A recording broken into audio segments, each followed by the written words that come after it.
House of the Dragon Season 1 Episode 8 is called Lord of the Tides, which is the title of the head of House Velaryon, the premier naval power of Westeros.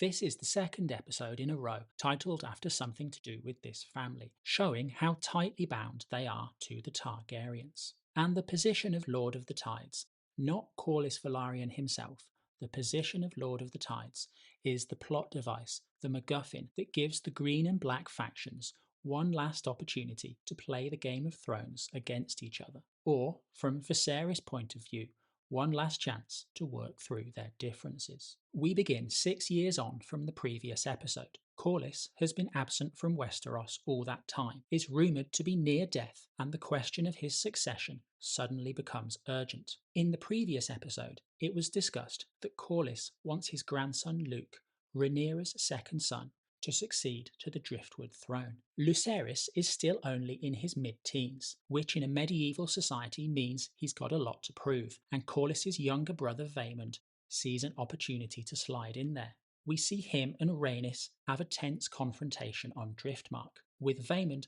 going so far as to use the phrase "pups of House Strong" in an attempt to denigrate Luke's claim. Though they're in private, just Vaemond, Rhaenys, and one of Rhaenys' granddaughters, Rhaenys has the presence of mind to caution Vaemond about using the House Strong argument. Viserys, after all, is still alive. Eve Best is brilliant in this scene, as she has been throughout the season. Vaemond might be Rhaenys' brother-in-law, but when he declares his intention to go against his brother, Rhaenys treats him like a stranger, verbally defending the family with everything she's got. I think this suggests a couple of things. Firstly, the conversation between her and Corlys last episode, Rhaenys actually wants one of her granddaughters on the throne, not Luke, was private between the husband and wife. Secondly, Rhaenys respects Corlys's position as the head of the family, so she fights for what he wants and can resist the urge to indulge her personal desires,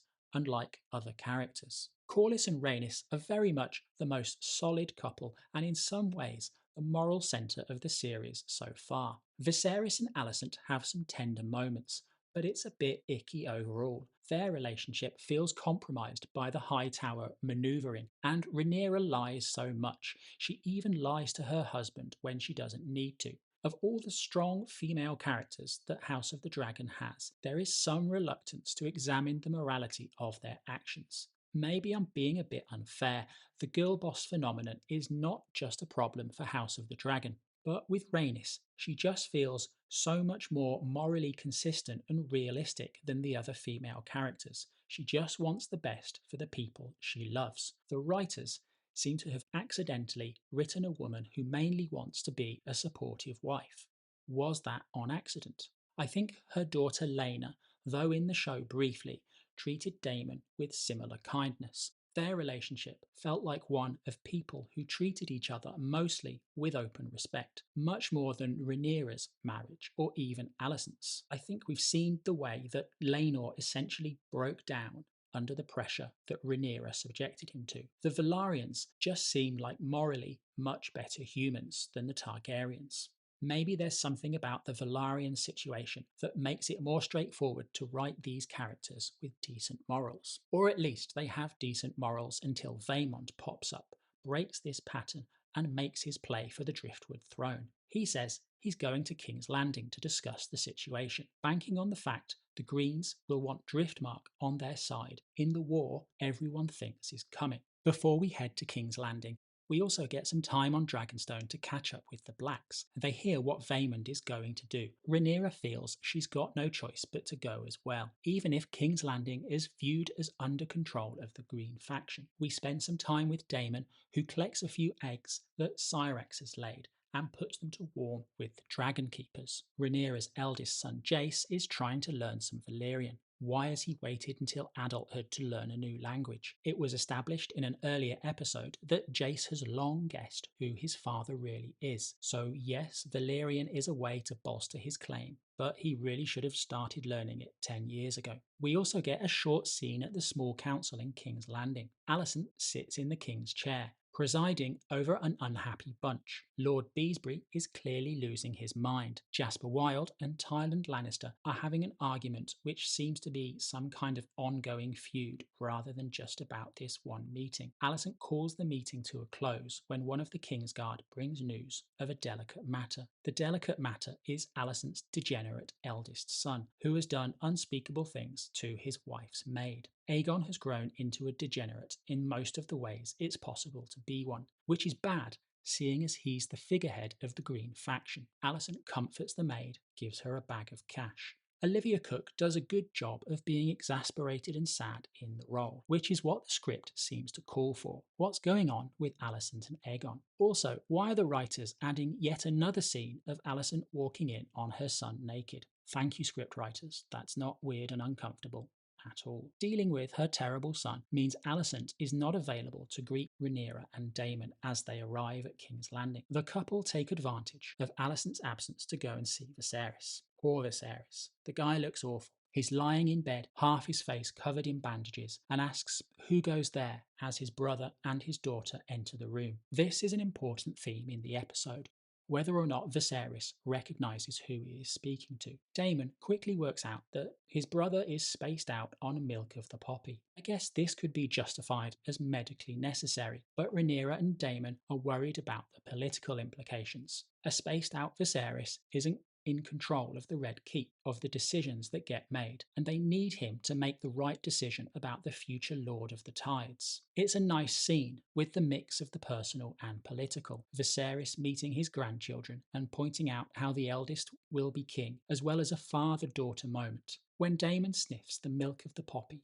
Matt Smith does a great job of conveying both personal concern for his brother and underneath it, anger about the broader politics. And this is the thrust of their conversation when they do get to speak to Alicent, how she will sit in judgment on Driftmark, how the Red Keep is decorated with the symbols of Alicent's religion, how the Targaryen heraldry has been removed. Things are civil between them, but clearly hostile, and Viserys is no longer in a state to mediate their quarrel like he ever really wanted to. And the Black's fears are justified. We have a scene between Otto and Alicent basically confirming Vaemond's line of thinking. A war is coming, an adult should be in charge of Driftmark. Rhaenyra decides to plead for help on two fronts. First, she talks to Rhaenys in the Godwood and offers marriages between Jace and Luke and Baelor and Rhaenyra. Rhaenys declines and asks about Laenor's death, which Rhaenyra denies any part in. This is yet another great performance from Eve Best. It's like Rhaenys' anger isn't quite real, like it's a performance to test Rhaenyra and see if she's worthy of support.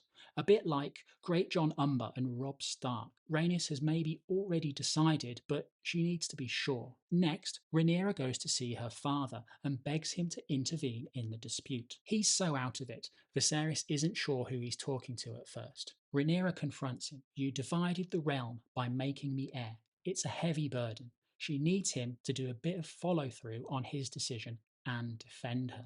And so we reach the real meat of the episode, the throne room and the decision on the Lord of Tides. The Hand speaks with the king's voice, Otto reminds everyone, and Vaemond speaks next, emphasising his bloodline. He gets interrupted by Rhaenyra, and they are both interrupted as the doors open, the king is announced, and we get the culmination of what seems to be widely regarded as one of the best acting performances in genre television. Viserys walks in, hunched over and leaning on a cane. The Greens look at him walk towards the throne. They know their plans are done. We get this long, glorious, heartbreaking sequence of Viserys struggling to the throne by himself, refusing help from the King's Guard, but eventually allowing Daemon to support him and to place the crown back on his head after it falls. It works on so many levels.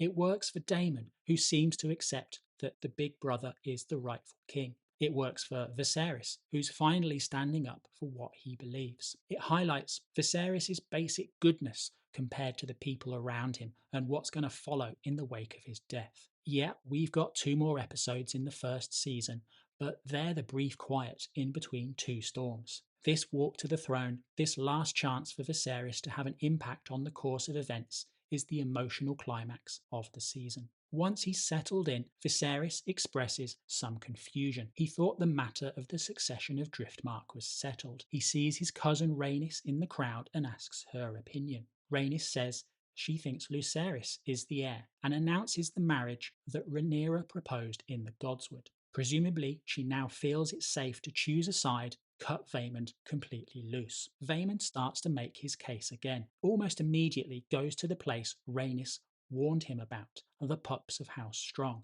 He dances around it for a bit, and Viserys and Daemon bait him. If only the brothers had worked together like this before.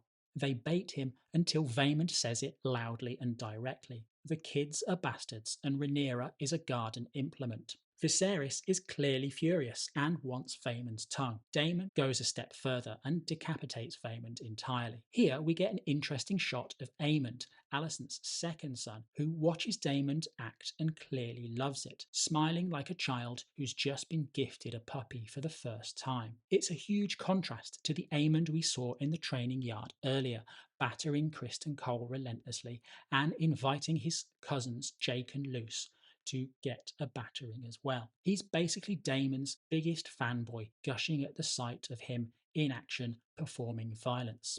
Aemond just loves violence. So of Alicent's two eldest sons, the oldest is a useless degenerate, and the second wants to be the new Daemon and all that implies. After Viserys resettles the succession of Driftmark on Lucerys, he leaves the throne room in pain, and at his request, the extended family meet that evening to share a meal together. After the high drama of the throne room, where the factions squabbled and then Viserys arrived to settle things, the meal works in reverse and marks the end of the king's ability to be a moderating influence on Westerosi politics. This time, Viserys doesn't walk in, he gets carried on a litter. And in another contrast to the throne room, he makes this about family, not politics. Viserys removes his mask and shows the hollow, rotting eye socket underneath, calls himself a grandfather and an old man, acknowledges the tension between the branches of his family, asks them to set aside their grievances, and sets off a chain of mutual appreciation. Rhaenyra toasting Alicent, who toasts Rhaenyra back. Jace toasts Aegon and Aemond. Viserys gets to see his family happy with each other, or mostly happy with each other, Aegon and Helena being exceptions. Then the old man gets taken away to bed. And like I say, it's the throne room in reverse. Viserys leaves, and the factions turn on each other. Aemond kicks it off, calling Rhaenyra's eldest children handsome, wise, and strong. 3 strong boys. This obviously makes everybody very angry. The older generation decide it's time to call an end to the meal. As Aemond leaves, Daemon gives him a smile, gives him a look of admiration, exasperation. As much as Daemon genuinely hates the Greens, it seems Aemond might kind of be an exception to that. As the evening winds down, Rhaenyra and Alicent make plans to talk in the near future. Rhaenyra will return to King's Landing on her dragon so they can chat more, but events overtake them. That evening, Alicent goes to see Viserys. He talks about Aegon's prophecy, Aegon the Conqueror, but he doesn't specify which Aegon he's talking about, because he thinks he's talking to Rhaenyra, who already knows about the prophecy. It is you are the one who must do this. Alicent assumes the message is for her eldest son, and tells Viserys she understands and leaves him. So the writers have managed to tie the prophecy into the Dance of the Dragons. My worry in earlier episodes was that including the dagger, including the prophecy,